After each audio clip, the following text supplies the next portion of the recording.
Welcome to the BAFDraft Podcast. I'm your host, Gary Wilkinson, and my co-host is... Lunchbox. Lunch, first name, box, last name. Lunchy.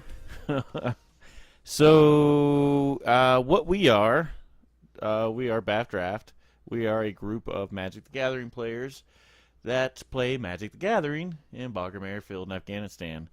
This is our first podcast. I'm going to, normally when I get a guest on, I'm going to ask them questions, kind of like how long they've been playing, what's this, what's that. I'm going to start with me first. So I've been playing since 95. I started playing when I was stationed in Guantanamo Bay, Cuba. My first actual tournament was in Iceland, which is really weird because that was back when people were playing Black Lotuses and Mox, like it was normal, It's not normal now. Everybody's no. Everybody, like pretty much everybody who was anybody had one. I got a deck of Black Lotuses, a commander deck. So that's me. I go back and forth on what format I like. Right now, I'm on a limited kind of kick. Of course, limited is still probably my favorite. When I say limited, that can mean draft, sealed, cube draft. You mean standard? No, that's not standard. Standard is constructed. Standard. No, there are 4 different standard formats. There's vintage, there's legacy, there's modern, and then standard. And then there's your mom. And then standard is the modern stuff, and modern's like the old stuff. But it's not. It gets a little confusing, but not really. And then there's Commander, and there's Plains Chase, yeah. And then there's we did Plains Chase the other night, which I was Two-Headed Giant and Emperor and Arkham Emperor Asylum. Is not fun anymore because when we weren't playing it by the rules, and it was fun. So we did. What was that one we did? Emperor-Headed Giant. Oh no, Plains Chase or Plains Chase. We did a 4-player Plains Chase. Is that what it's? Plains Chase or Planescape? Plain Chase or Planescape? I don't know. Plain something. One of the guys, he had cards, but then he found an app on the phone that had like all the cards. And it got really ridiculous. You want to talk about Commander games already long, and then you add that into it, and it goes really crazy. And then we did, we were going to do some other, we did the other thing where I had it was Commander, but it was 3 against 1. And I had 80 life. Arch enemy. Yes. I don't like that. Y'all kick my ass on that one. Well, that's because you got mana screwed, and it was great for us. So we all thoroughly enjoyed it. So to reel it back in. Okay, so Lunchbox. How long have you been playing Magic the Gathering? About a year. Okay. Where did you start playing? I already know this, but they don't. Well, they might. Okay. I mean, the only people that are going to listen to this are the ones that know us. But here in Bagram, Afghanistan. Jam. Yep. Because I remember, who was it that somebody, I think it was Keith, introduced me to Rob, and then we were talking about it, and you showed some interest, and I remember we were playing on top of a tri-wall side or something like that, and y'all's little work cage over Dude, there. you're talking a year ago. I remember very specifically. It was a special moment. I don't even know what I had for dinner last night. So, on this podcast, I want to go over... Wait, yes, I do Subway. The Subway, okay. On this podcast, I want to talk about the things that are unique to playing Magic the Gathering or trying to play organized Magic the Gathering in Afghanistan. It's like everywhere else except in a deployed environment.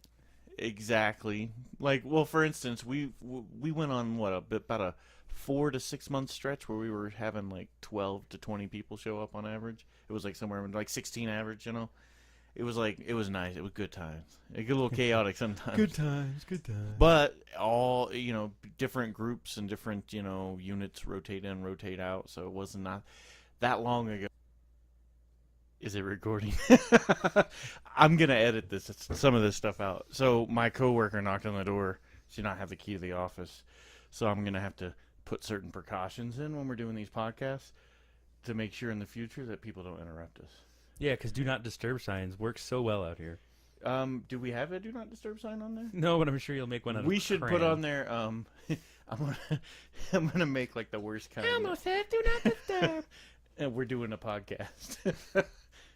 So, anyways, back to the topic. Soldiers, rotate in, rotate out. So right now we're on the low. low end. Like we had what, 4 of us show up the other night? 3.5. 3.5. So No, we don't have a midget playing. We have 3 people right now who are on leave. They are, I think they're all contractors. Yeah, they're all contractor types. But which means now I'm the best Magic player on base. If you're listening to this and you don't know what a contractor is, Google it. Google it. We're defense contractors. Well, I am. There's very mixed in here. There's defense contractors. There's soldiers. There's Department of Defense civilians. Sounds confusing. It's not. There's local nationals. There's third country nationals. They call them OCNs now. We can't call them third country nationals anymore. And there's that's the new PC. So we're on the low right now. We're drafting. We did what? Since I got back from vacation, we've drafted Origins twice and did a sealed Origins, like 6-pack sealed Origin, and then we did the actual pre-release. Hugo had got the pre-release stuff, and we did that. But there is one common thing that's happened in every draft since I got back from leave. What's that? Come on, you know it. I pulled a Planeswalker every single time, either in prize pack or in the packs when I'm drafting, or even sealed. One Planeswalker for each time. And how did you guys like that seething silence there? Seething. So check this out. So I was like, there's no way that kind of look can transcend to something else, So I decided to sign up for Magic the Gathering Online because I noticed Hugo got really good at drafting all of a sudden. I found out he'd been playing Magic Online a lot. So I did a tournament on there, which I'll go into the details of that later because I did horrible. But the first pack I pulled, there was a Nisa there. Well, it's digital, and I'm not used to the wording and the way it doesn't show everything. Sometimes you got to right-click to see what it says. I grab it because it made you, I think when it came in, you fetched a land. I was like, oh, that's a good card. I did not realize it was actually Nisa. I accidentally drafted it because I wasn't really paying attention. I feel really stupid for it, too. Because when I was building my deck later, I was like, I got a Planeswalker? So I go, oh, that's what that Nisa was. And I passed turns. I missed. We did a regular draft Swiss tournament. Every match you won, you got a pack. So if you got first place, you got you would get 3 packs because you won 3 times and some kind of PQ points or something like that. So only reason I won is because the last round I got to buy because the guy quit. So, but it was fun. I'm gonna try it again later. I recommend it because the games are timed. Your picks are timed, and you have to go in order and allow the person to have priority, and it asks that every single time. So I think I'm going to get better at my play set, or at my playing skill doing that. So what else are we going to talk about? All right, that was Gary's long-ass introduction. I'm Lunchbox, and like I said, I've been playing for a year. I'm not very good. My whole thing with Magic is not playing. I mean, I like playing. I enjoy playing the game. But Gary started doing this recently, is drafting and playing to see if you can support yourself and make a little bit on the side while you're playing the game. So to me, it's all an investment. If I get a little bit back for my time, I'm all for that. And that's what he's trying to do now. So when we don't draft, he gets really butthurt and angry and starts crying. I get butthurt and angry. It's called BAFDraft. It's not called BAF whatever we're going to decide it's to do called that whatever night. the hell the group wants to do that day. So everybody, come on, man. We got products, so it's fun. It's fun. So not liking the new set. So we're playing the new set. The core sets always kind of suck. This one I'm not really happy with. The Planeswalkers are cool because they flip. Yeah. But what was up the other night? When we played draft the other night, it was 5-player. We're in second round, right? I think you were upset. You weren't upset with my blue. I remember that game was over. I won, and we'll go into some details on how I won, and mainly you taking my Chandra and flipping it for me. Yeah, don't do that. do not try to take control of a Planeswalker and flip it because it goes back under its owner's control. Yes, it gets exiled and read then the returns. damn text. And I was gonna let you do it too until you started asking. I was like, I don't know.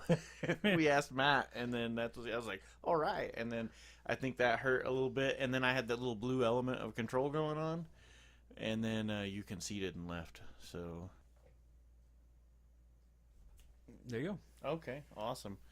So, I am going to the other side today to try to find these players that apparently one of our other members found out about 4 players playing over there. He met with them.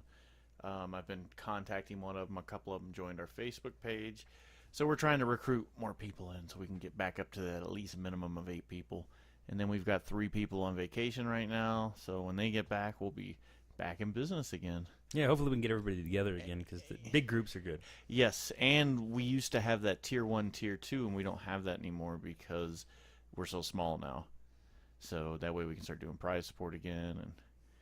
And what we do is we have... Or do you want to explain it? No, or do no, I you're explain it too wordy? You're okay. Am I okay? You're okay. So we have 2 different tiers. And the reason why we have 2 different tiers, we have... Like, let's say we had 18 players. Based on how well they played in the past, the best players, the best 8 players would be in the top, and the lowest players would be on the bottom. So we still play amongst each other during tournaments and are competing for first place and whatnot. But at the end of the month, we tally up our points, like our win points. And if you were in the, let's say you were Tier 1, and, you know, your first place. If you were Tier 1 and you were, like, let's say 7th place in your tier or 8th place in your tier, you're going to move down to Tier 1 that month. Tier 2. Tier 2. And then if you're in Tier 2 and you were first place and second place amongst your, you know, tier, then you move up to Tier So basically 1. what he's saying is we have some good players and we have some bad players. So everybody else kind of feeds the top 3 players. That's why I don't like draft that much. I like it for, you know, getting cards and stuff or new stuff, but Don't feed me, Seymour. yeah, that's and I won't eat basically it. all you're doing is you're feeding Seymour. So they did the tier system, so if you're like the 10th worst player there, you still get a little something, and you still have hope. But that's all it's for. That's all it's for. It's that's to all it's for. encourage more play. That's all it's Yeah. for. We give out mat. Everybody's got a mat now, right? I think I don't know. Does Matt have a mat? Matt has 2 mats. Matt Yes. won the mat. Matt won the mat. We had a special mat, and one of the artists from one of the previous sets, the original sets, did some of the art, and he sent a mat out to us after we wrote him and told him what we are and what we're doing, and he actually was kind enough to send out some prize support to us, so that was really cool. And, of course, you know, the best players in Tier 1, as I was just talking about, is basically feeding him because he won anyway. Well, yeah. Yeah. But, you know, the way, you know, you get better if you try hard. Matt's not been playing that long. Matt, when I first met Matt, he was new to it. He was not that good. He listens to other podcasts. Like one podcast that we do listen to religiously is probably Limited Resources. There's several others out there, but that one is for what I do for drafting. I love listening to it. Yeah, shout out to Limited Resources. Yeah, very big shout out. So You're our inspiration, guys. And then the whole Puka trade. No, we're not going to talk about Puka Trade. We're going to talk about Puka Trade? We're going to talk about Puka Trade. I am a broker for Lunchbox's Puka Trade. Everything is worth so many points on Puka Trade. It's basically, if you haven't seen Puka Trade, we're not getting paid, by the way, on this. This is just stuff I use, and I'm telling you that, you know, I enjoy it. So I was listening to, I think it was, I don't remember what podcast it was. I don't want to say the wrong one, so I'm not going to say. I was listening to a podcast. An obscure podcast. And they had the guys from Puka Trade on there, and they're talking about it. So basically, it's like its own economy. It's like, it's these mysterious points, Puka points. And when you first... They're magical. When you first sign up for the account, you get, let's say, I think like 500 Puka points, which every Puka point counts like as a penny, so it'd be like $5. Equivalent. So, and they have all their cards rated by value, you know, based on the markets. I've talked to some people, they say they're a little higher than what you can buy them in cash. And then there are people who sell their Puka points for like 75% of what they're, you know, worth, equivalent to Basically, US. It's like a eBay with a Bitcoin for Yeah, Puka Trade. and you're not for magic cards. You don't trade with somebody. You're trading Puka points for cards and cards for Puka points. You're not trading a card for card with somebody. So I go on there. I put on there what I have. I have a Nisa. I have a Chandra. Somebody puts on what they want. They want a Nisa. They want a Chandra. I can filter through to match up what everybody wants with what I have.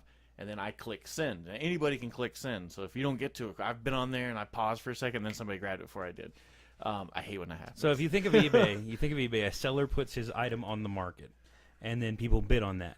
Puka Trade is the exact opposite. You put what you want, and anybody who has that, and if you have enough points, can send it to you. Once you receive it, they get the points. It's kind of backwards, but it does work really well. And they have you can open up cases, like if, let's say you said you were going to send somebody something, and you went through your cards and you couldn't find it. You can cancel it. You have 30 minutes, I think, after you say you're going to send something to somebody to cancel it, and the other person can do as well. So you got to hurry up and get that thing in the mail before they do. So you got rid of what this week that was real big? Batman.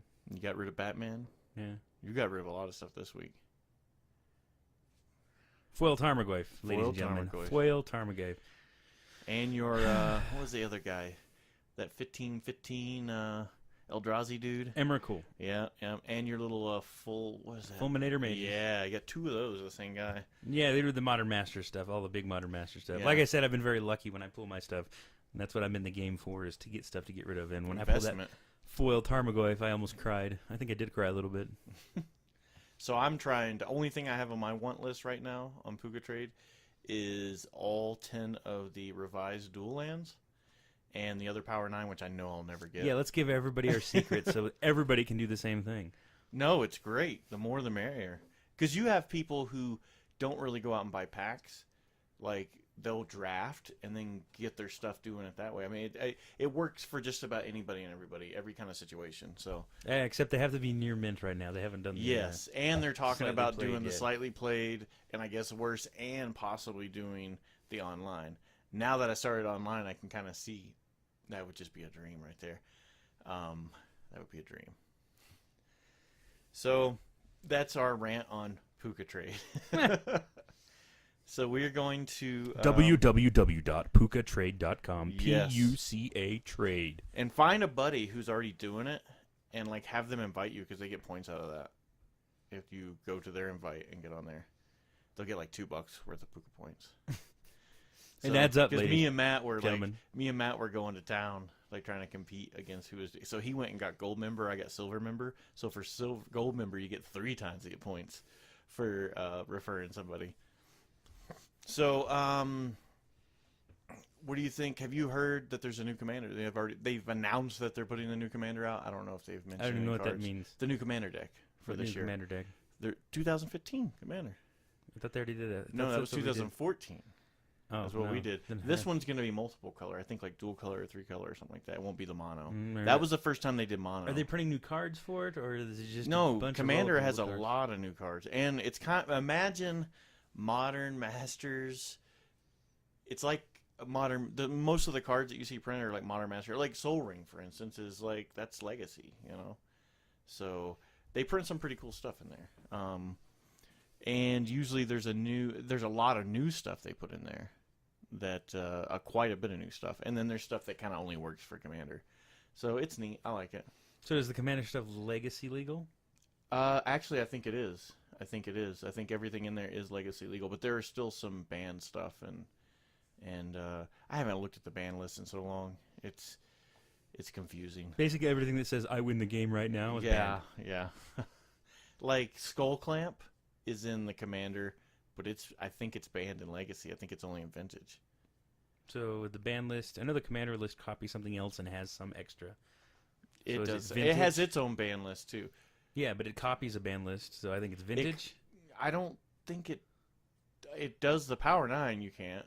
But it has Vintage. You can have a what's that one guy called, the Primeval Titan. Primeval Titan. You got the Candelabra of Tronos. I think Candelabra of Tronos is banned. The Magnus Magnus of Candelabra, I think, is good. Or maybe I'm thinking something else. I have no idea. So Tolarian Academy, that one's banned.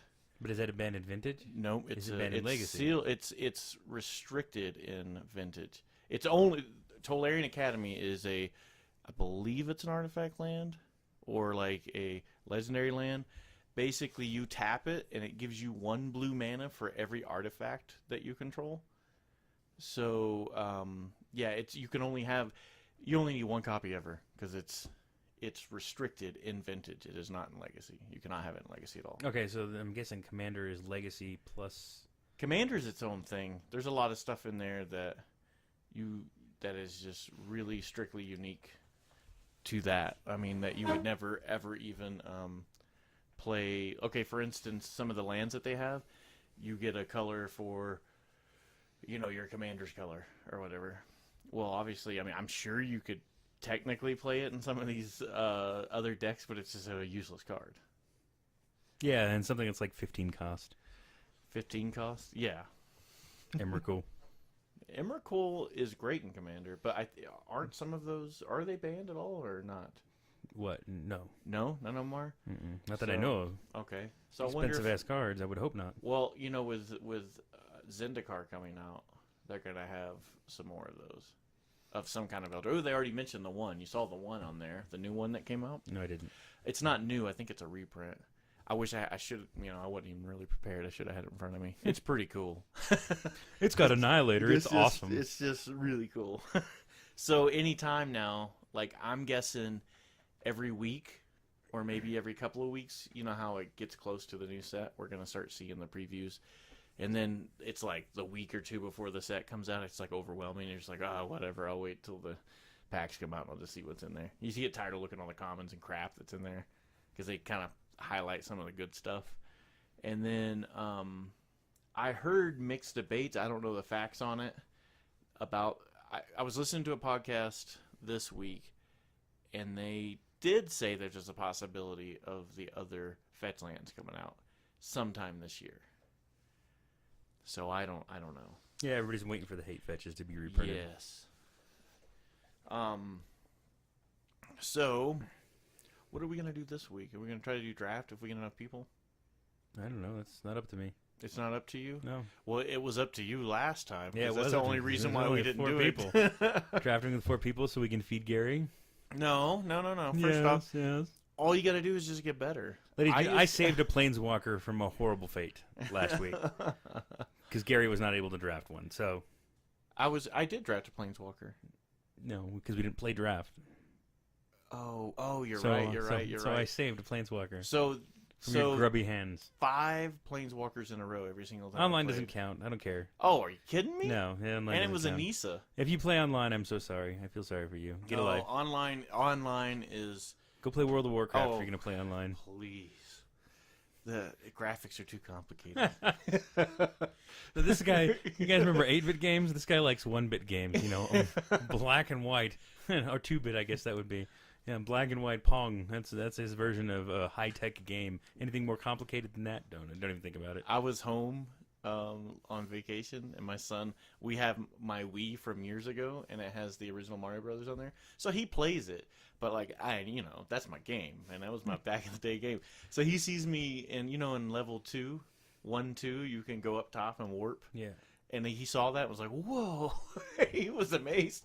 And then I did the little, when you get to level, I think it's level 2, 1, where you can go on the steps and bounce and get that life, just keep, and you can keep on bouncing on that turtle shell, and it gives you level 2, 1 is where you go to warp. 2, no. Yes. Level 2, no, 1, that's 1, 2. The second level in the game is 1, 2. There's 1, 2, and then there's 3. Because level 1, you can do the turtle tipping. That's what it's called. Turtle tipping? Yeah, that's where you get the extra lives until you start seeing glyphs. And No, not level 1. Yeah, you can do it level 1. How old are you? I'm not going to dignify that with a response. Okay, see, that, that I was around. That wasn't, people didn't talk about it. I lived it, man. You just couldn't do it on the arcade. I lived it more, game. I promise. You couldn't do it on the arcade Bullshit, version. you couldn't. I did it at the dry dock all the time. We're gonna. My mom was an alcoholic. Next week we're gonna look all this stuff up, and we're gonna get our facts laid in front of us, and we're gonna have a debate over this. Okay, so today is a very special day. It is Crab Leg Day at the DFAC. You guys want to know what the most disgusting thing in Afghanistan is? Seafood in Afghanistan and their steak. It's horrible. Oh, the steak was nasty. I couldn't get through it. Yeah. It's about 1/8 of an inch thick. And it's called sirloin or prime, or no, they call it something fancy like sirloin or ribeye. It's ribeye is what they call it. There's no way. Just a tip for you people that have deployed family members out here: when they come home, don't take them to Golden Corral. They might end up with PTSD. Okay? Yeah, no. Yeah, you don't take them to a buffet because that's what like the chow halls are out here. Except the food is way worse. Way worse. Just don't do it. Take them to a nice place. Golden Corral is not a family restaurant for deployed personnel. For the last week, Golden Corral, my family would never go there. My wife's all into the holistic, nice, all-natural food kind of stuff.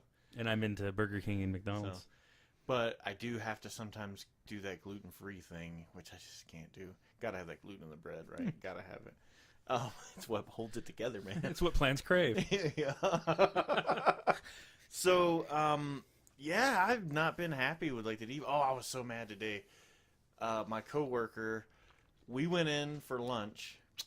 Let's see. We went into lunch to grab, we get to go plates and go out. And I'm looking around. I'm kind of disappointed. So I got like a chicken sandwich and one of those, nasty burgers they have. So I come out. I'm sitting in the car waiting on her. And then she comes out with a taco bowl. And that's my favorite. The taco bowls they have over here at this defect. And I was just too lazy because I had been working all morning, so I was just too lazy to go back inside and give me a taco. That's like everybody's thing out here. Oh, look, where'd you get that? Oh, I got it on this line. They're like 10 feet away from the line. Look, go and grab some. No, I'm good. Man, you guys want to be like the fat guy, you got to eat like the fat guy. If I see something on somebody's plate, I'm going up to get it if I like it, or I'm just going to take it off their plate, one way or the other. Just don't touch my plate. I'll kill you.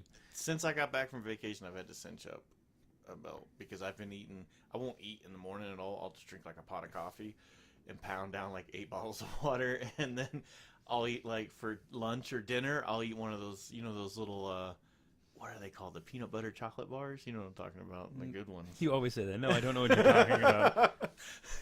Wrong guy to ask. Okay, I'm a fat guy that doesn't like sweets. I'll drink the shit out of a soda, but I do not eat sweets at all. And he doesn't consider drinking a soda eating because he's drinking it. So it don't count as a sweet. We've had this conversation with multiple times. Yes, because I eat my alcohol.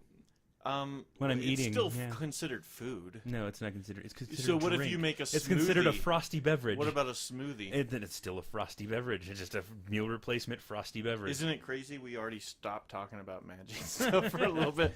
So I think so. What we're going to try to come up with sort of a routine or format for the podcast. Like, let's talk about this for a little bit. Let's talk about this for a little bit. Let's have another section. One would be like food here. And I say that because I want people to experience or to see how different it is. Like, here's the deal with like me and Lunchbox. Like, we work near each other. So like Magic players back home, they go to their local, game store Friday Night Magic, and they meet together, and they may not see each other all week. Some of them may be friends. Some of them, that's the only time they see that person. Well, out here, it's so likely that you'll see some of the same people you're playing Magic with every day, or you work with them, and you're around them all the time. And if they're a coworker, then you're like pretty much living with them 24/7. Yeah. Because I had a coworker. Me and him were in several different locations. We moved around to different bases together in different countries, and we always were on the same contract. And it was just really weird because I was counting up the days, because like every once in a while I wouldn't see him or something. I'm like, man, that's the first time in like 5 months we've never hung out or been around each other like in every single part of the day. Never when we would go to the gym together. We were roommates or bunk, like when we lived in an apartment. They were roommates. Yeah. We were housemates, so we had different rooms. Only sometimes. When we were in the old, they did sleepovers a lot. When we were in the old bee hut, we were right next to each other because he used to always mess with me all the time, like psst, Gary, and throw stuff at me. And then it's just weird, when you're around somebody like that all the time, and you do gaming with them. So that's how you got the nickname Power Bottom. We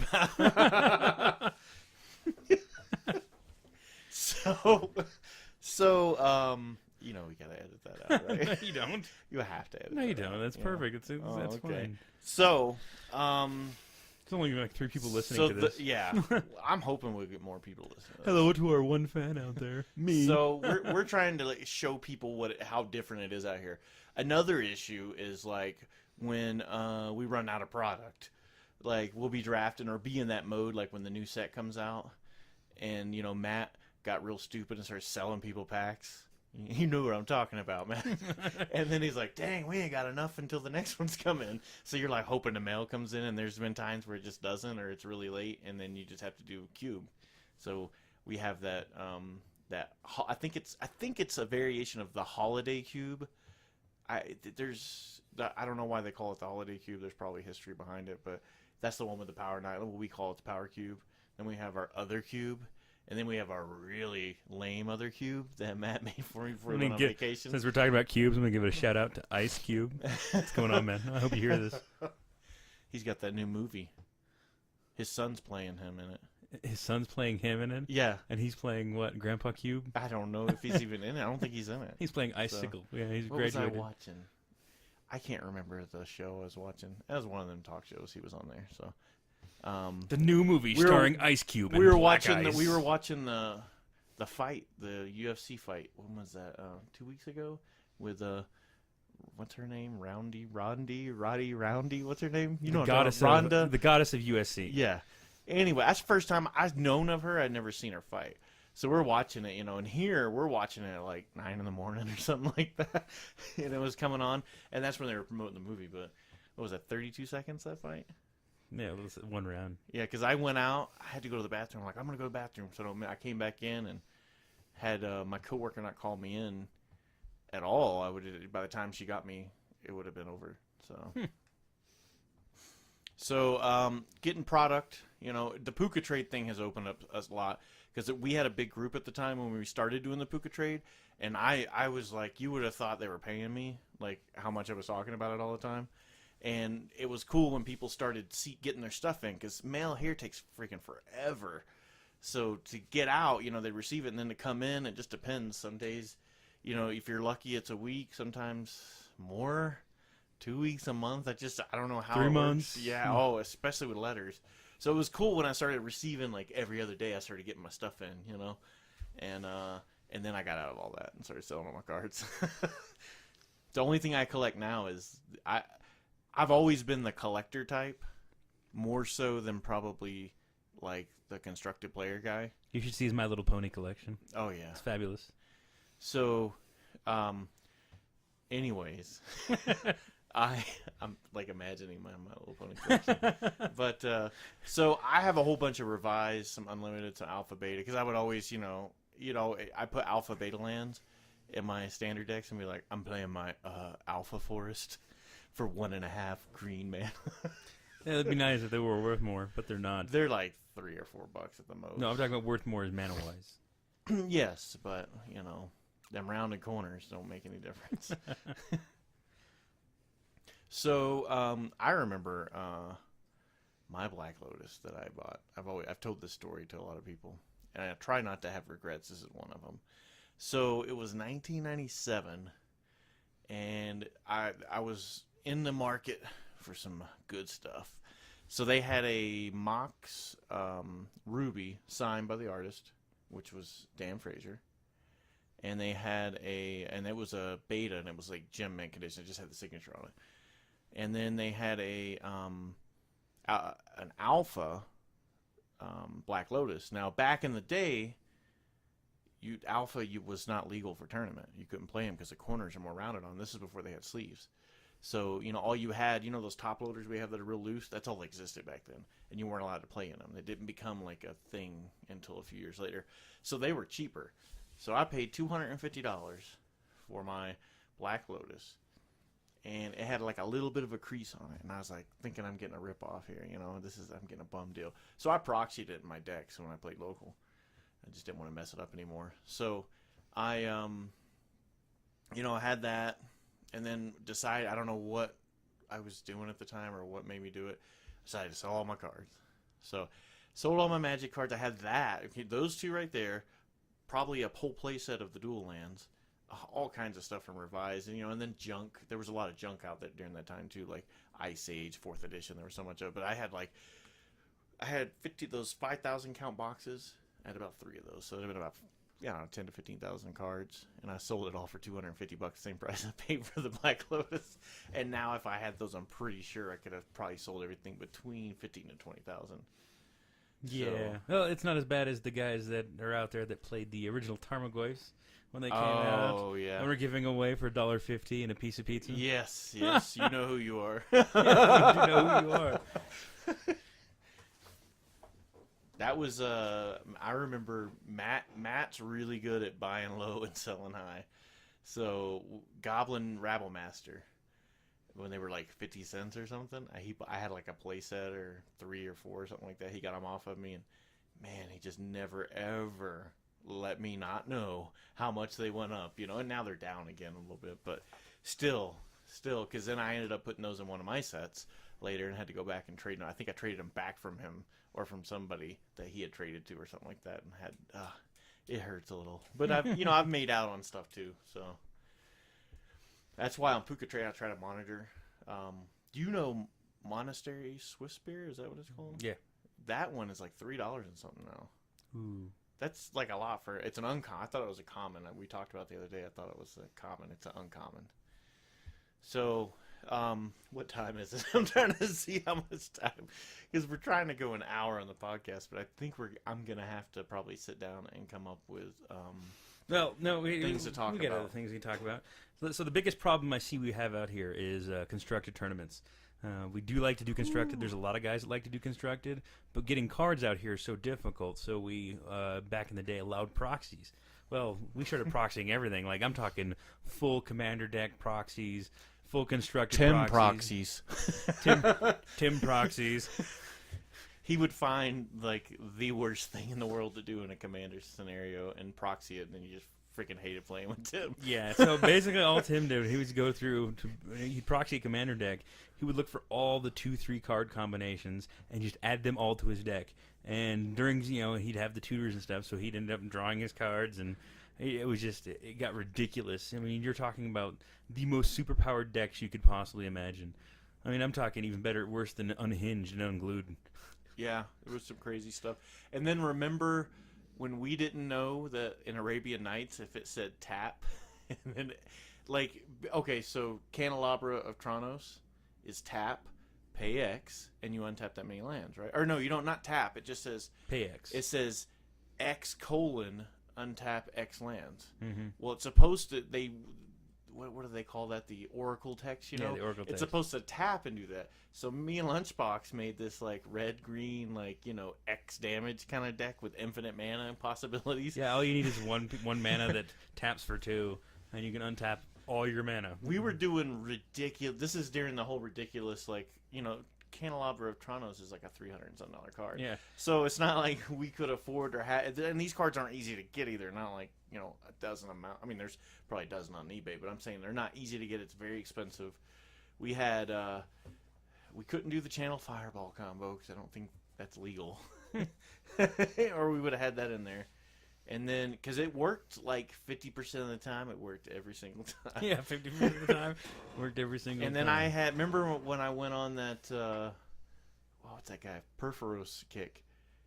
That was me on the Perforos kick. You kind of rode my tailcoats on Did that I? one. Yeah. You had the idea, but I went through and got... You built the deck. Because I went home and bought kobolds at the store, the little zero-cost ones. But we made a huge mistake because we were playing... And we called up, not Matt, we called up this other guy that was playing at the time. I called him up because we were arguing about... It was Matt. Was it Matt? It was Matt. Because we were arguing because there was that Graveyard Betrayal, that black card, that foil one I had, that anytime a creature died, it would come under control. And y'all were saying, no, if Perforos dies, it comes under my control with the +1s on it. And we were arguing about that. And we were almost screaming. This was at the MWR. We were almost in screaming fight mode. And come to find out, my freaking Perforos, we were counting the damage that it does to each player as commander damage. Yeah. For 2, and it was just regular damage because it has to be combat damage. And it wasn't combat. It still worked great. Yeah. Because I had target on my back every time I used it. It was just fun if I could pull it off, but usually I got killed beforehand. If you want a fun commander deck, play the what's her name? The Raid Mother. Just Google Raid Mother, you'll find her. What does Raid Mother do? The Raid Mother does is when she comes into play, she puts 2 1/1 green red goblins on the battlefield. She's red-green. And her ability is anytime you cast an instant or sorcery, you may conspire it by tapping 2 creatures. And when you conspire, you can't counter a conspired spell. Yeah. You got to counter the copy as well. Ah. So if I played a spell and then did something to copy a spell normally, all I got to do is negate the original spell, and the copy doesn't get to go off. However, if I conspire something as I cast it, there's That's two the one copies. you were playing. Yeah. That's right. That's the one. There's 2 different stacks, But basically. if it was a female.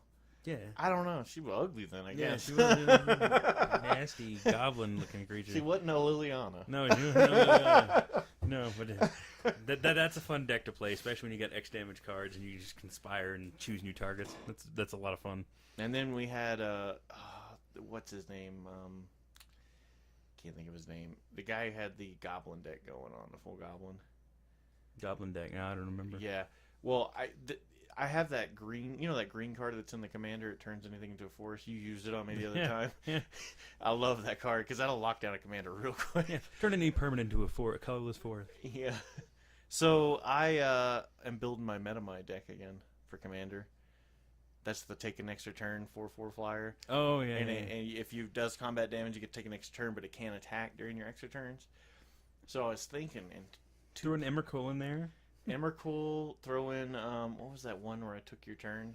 I can't think of it. Oh, you were just playing that the other day. Yeah. If you had that in a 2-player commander, you could kill somebody. Because basically you would take their turn. Oh, okay, I'm gonna do something to tap all my guys or just exhaust all my resources so this guy can just come in for the kill twice. Yeah. You could take 2 turns, do their turn, take 2 turns. Yeah. My favorite format right now, or one of the new ones we got, I wouldn't say it's my favorite, but we got to do Plane Chase, one of those, and Arch Enemy. They're like versions of the game. You can do them constructed or commander. You do it in commander, it raises the time up, but it is a hell of a lot more fun. Anything to get more value out of your cards is always cool. But these, if you guys haven't tried that, that's awesome. My favorite was that commander. What's that one called? Plane Chase, Planescape. Yes, it's so random. Well, it really kind of almost levels the playing field. I mean,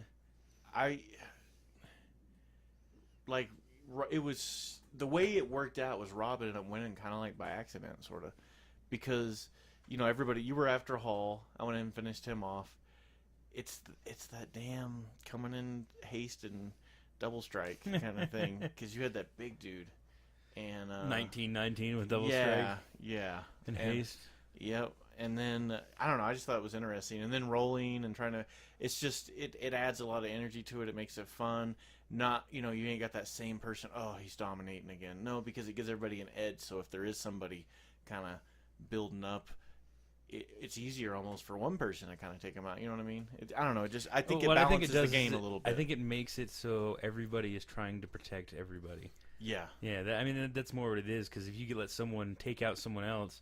And now you might be the next target, so you'll put your counter spells on something when normally you wouldn't protect that person. So it's a lot of fun. It's like you're trying to. It allows you to wait up for them, but the big bombs don't always work on that either. No, they don't. I had them out 3 times. I could have been. And then we forgot about our. We were so caught up in the plane chase we part of forgot it. our We forgot we had commanders. You're just sitting in the command zone. Hey, pick me. You forget all about it. There's nothing I can do. I got 8 mana and I ain't got no spells. I got this commander here, I guess. Yeah, it's horrible. So that I had fun with that. That was fun. So I'm looking at our recorder here, so we can watch our time. We have to do it on clock because it goes by tracks. It goes by beats and tempo. So I got to find another way to do it. This was a while back. We decided to do a podcast because me and Matt got into the kick of listening to, Magic Podcast. And then we already have, a BAFDraft Facebook page where we kind of talk about stuff. I think we should call, because there's people do crack a pack or whatever you want to call it. We should do first pack, first pick. As our opener, and we open up a pack. We lay them out, what would you pick, what would I pick, and we talk about it and have a little banter. Yeah, sure. If you buy the packs and I get to keep them at the end. Well, how about this? We'll donate them at random, not to whoever wins at each event, every, let's say the Saturday night event or something, at random do a drawing and they get that pack. I don't know. Okay. I think and then they'll be so excited to listen, like, well, what's my chance of winning? They'll listen, but actually by the time we put the podcast out, that's already happened. So I don't know. Well, what we can do is have, like, during the Saturday night or Saturday game, have at the end of the game have everybody roll, and whoever rolls the highest will get what we have on the next pack. So we'll bring a pack, we'll open it, and they'll get whatever we get out of it. Gotcha. And then they'll listen so they can see so what they can know got. what to get. Yeah, that makes sense. Now there's another. We will force you to listen to our podcast. We're buying incentive. There's another podcast that they do that every week, and then at the end of the month, they make money off this stuff, so they have people donating to them or whatever, or are part of their group or whatever. I don't know what you call it. Like, what do you call that? Like donating, or I don't know. I listen to a podcast and I donate like $10 or $20 a month or something like that. Yes, if you'd like to support our cause, I'm a starving child. We will eventually try to get like donations, not to us. That way I can get Pizza Hut donations. But to the USO, for our group. I'm supposed to, while Matt is on vacation, call up Wizards. We'll start two funds then. One is my pizza, the Lunchbox Pizza Fund, and the U.S. Fund, and we'll put it on the webpage so you can decide which one you want to donate to. I expect the Lunchbox Pizza Fund to be a hell of a lot more robust. This is all I got for my birthday this year. That's all I wanted was a podcast equipment. So I went out and bought it. Oh, by the way, we're back. So I don't know. I'm jonesing for like physical draft. That online, I don't want to get too addicted and then start coming to physical. I'm telling you, Hugo, I went on leave. Like, he was doing okay, and like would be hit or miss or whatever. And then all of a sudden, he was like, I mean, like super pro player. Come to find out, he had spent about $400 in draft since I had been gone. So he's probably drafting like 2 or 3 times a week online or something. And he got really good. And I think I touched on this a little bit, but everything is very timed. Like, you have so much. They give you a minute to pick your pick, but I think the time goes down as the pack goes through. But it's a lot longer than you think it is. But because you see the timer, you get all freaked out. So I started making really stupid decisions. And like, I'm picking this, and I got my butt kicked with white a lot. I had a white-blue deck and a white, I want to say white-green, and I played green-red. So I did my typical crap. You always see me play draft with red, with the Thopters and the. But I had guys, raise your hand if you guys play the same thing every time you draft. Yeah, that's what I thought. Yep, I see you back there. If you actually raise your hand, go see a doctor. So my go-to is green, red, and green mainly. But I had the Nisa too by accident. I didn't know it till later. But it was an accident. So I did get 3 Titanic Grows, and the red one that's like that too, that gives you the +3/+3 and you scry. Is it Titanic? Not Titanic Growth. What's that one called? You know what I'm talking about.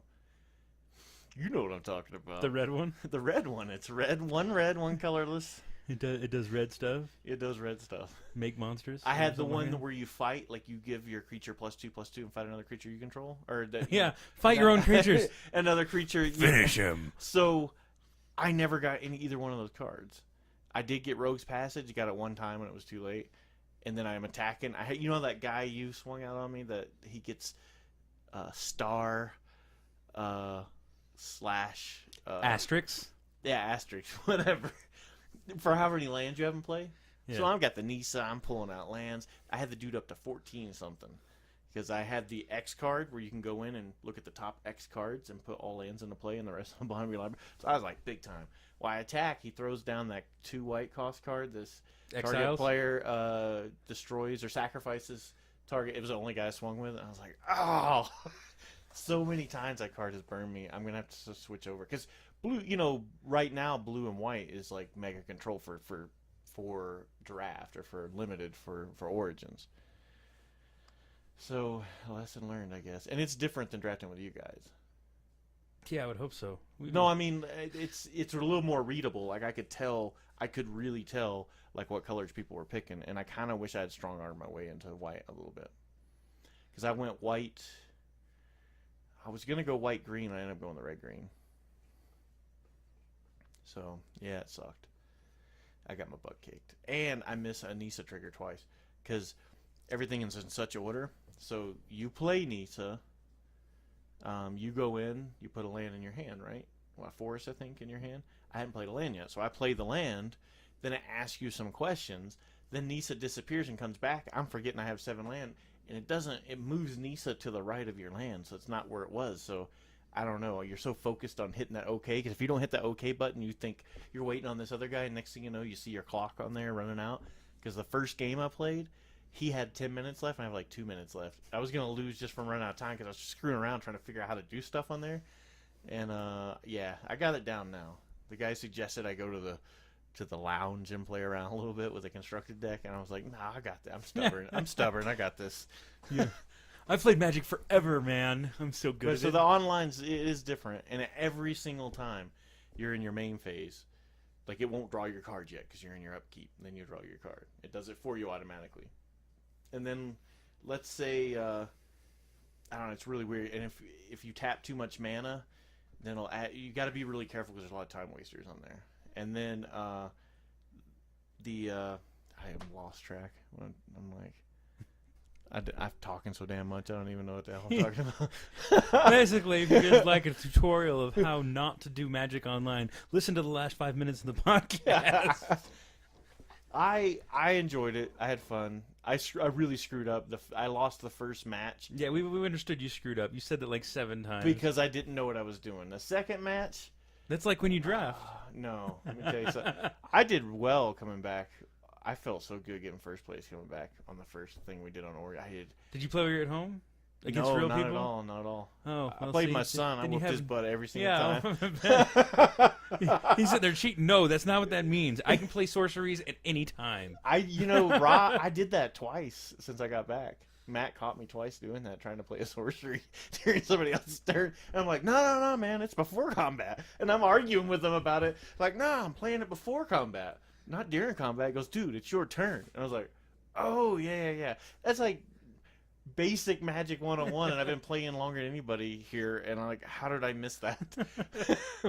So I felt really dumb. Rob's like, dude, that's twice you've done that. I'm like, yeah, I did that on Rob one time too. You should scoop when you do that, I think. Yeah. Well, I didn't, I mean, at least I know what I got at that point, right? So, yeah, I got to go over and check these new guys out. What else did you write down there? Let me see. There's nothing I wrote down. I wrote down, let's talk about sealed versus draft. Oh, yeah. First off, so you like sealed because it's just like random. You just here, I'm gonna throw up in your lap, pick out what you like. Exactly. If you survive, you survive. So you got to be better at draft. That's all. Yeah. Just be better at draft. If you just be more serious about the game. If you conform and listen to exactly what me and Matt say, you will get better. That's right. Yeah. I am now a drafting robot. I do what I am told. There was the Limited Resources had a podcast last week that really talked about, like, if you're having a hard time, it stripped everything down to the basics. Follow this exactly, even whether you agree with it or not. I guarantee you'll get better. It's a good podcast. You gotta listen to that one. Those guys know their stuff. So, and that's what I've been listening to. And then me and Matt will talk about things and, kind of bounce ideas back off each other. Okay, what is this that I'm supposed to do? You gotta listen to the podcast, man. I gotta listen to the podcast. It's like, okay, like, if you want them in your heart, you're gonna let that podcast in your heart. So yeah, basically, okay, I guess I got another podcast to listen to after I listen to this one. I'm telling you that it's good to listen to. We're a podcast just goofing around talking about Magic and kind of just being goofy. These are podcasts that are like made like this particular one, and there's another one called Constructed Resources. They're there to make you better at building decks and better at drafting. I'm already the bestest there ever was. Yeah, mm-hmm. Bestest, absolute bestest. Like, how many times have you shuffled your sideboard into your deck and you're just like, screw it? You've done that a bunch of times. I haven't done that in a long time. But you were just like... But I have done it in the past. You were just like, whatever, I'm just going to roll with it. I'm like, not even going to add lands, huh? No, we're good. And then I'd win, and then people were like, what the fuck? You got first place one time, didn't you? I got first place a bunch of times. A bunch of times? I don't know, a bunch. What's a bunch? Like 3? Yeah, 3's a bunch. Oh, okay. Considering I've only played like 5 times. So when we had that one group here, That's when I got notched down a level. Yeah. And then when Tim started getting good at drafting. Yeah, so here's another guy that started just after I started, and now he's spanking everybody, but he is the best drafter here. By far, he's the best drafter. We got to see... No, man. Since Hugo, I disagree. Hugo, it's between Hugo, Matt, and Tim. It's Tim, then Hugo, then Matt. No, yeah. If you do the records, though. Yeah, look at the records. We're going to have to look at Tim's the records. up there, and then Tim's up there again, and then Tim's up there one more time. I guarantee you. And Tim doesn't even show up all the time. Matt shows up every time. Here's the deal. Hugo, when he's going home, I think he's going to be playing Magic. Tim probably is not going to. When Hugo gets I don't think back, Tim's allowed. when Tim gets back, or when Hugo gets back, I'm telling you, people aren't seeing it. We only played like what, one draft and 2 sealed with him. He's way better in listening to him. I know why, because his reasoning and how he picks things and stuff, and the fact that he played online. So he's kind of it's his fault if I get into this online thing pretty hardcore.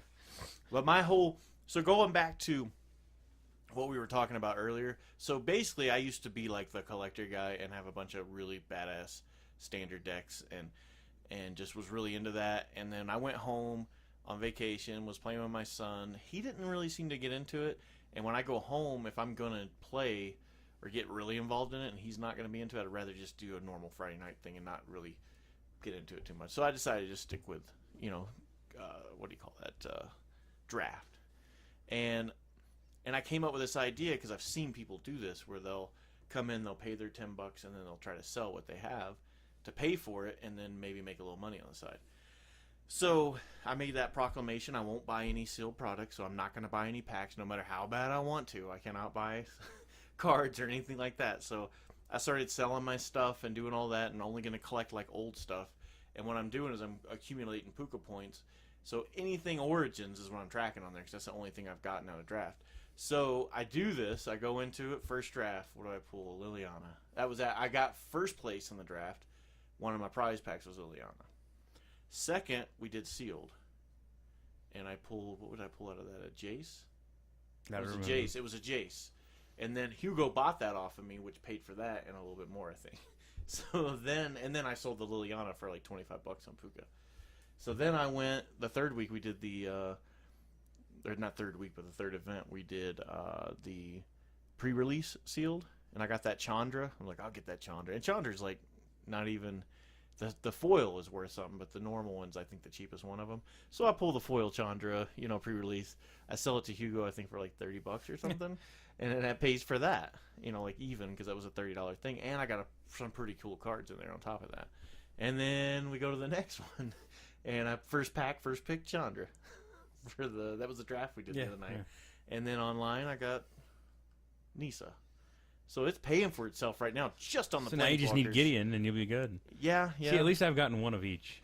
I haven't got one of each. I've got 2 Chandras and the other. And y'all were all so disappointed, man, when y'all opened y'all's packs up. And I was like, I got I'm the one guy. I picked nothing. the one that like nobody wanted because they had a lot of red, right? Yeah, I picked like 3 red. And I picked the red and I got it. So I was happy. And I've sold a bunch of little stuff here and there. Like $1 card, $2. Now what's that called? Hangerback Walker? Yeah, Hangerback Walker. So Hugo told me, do not Puka trade it yet because it was like $12 or $13 on Puka trade and it went up to like 17. He's like, I told you to wait. If I had just waited like 4 days. So I'm stubborn sometimes. I just kind of want to get it out of the way. I should have waited a little bit. So that's that. Anyways, I think we're about out of time here. We are about out of time. So I'm not going to play the music right now, like the outro music, which is the same thing as the intro music. Don't tell anybody. But it's played backwards, so it sounds demonic. Yeah. All good boys deserve fudge. What? You don't know that? It's the scale. It's Yeah. the lines on the... So, that needs to be cut out. That's kind of scary, though. So that was BAFDraft. We hope you stick around for the next one. Trust me, it will get more interesting. It will get more organized. We will have some kind of structure. So we'll see you again in a week. BAFDraft.